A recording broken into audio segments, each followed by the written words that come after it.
Welcome back to another technical video. Today I'll be going through your questions, answering them and hopefully finding that solution that you're looking for.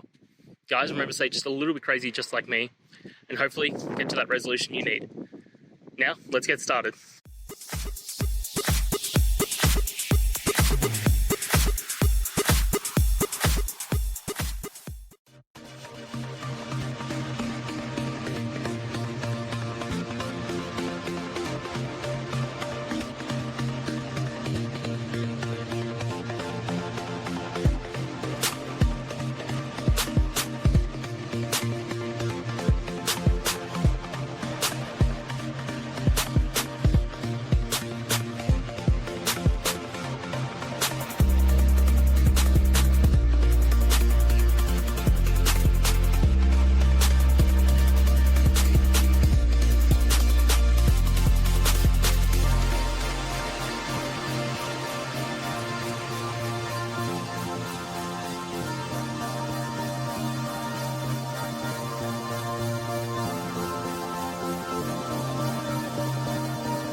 And that's it, guys. I hope that's found the answer that you were looking for and you got through to that solution.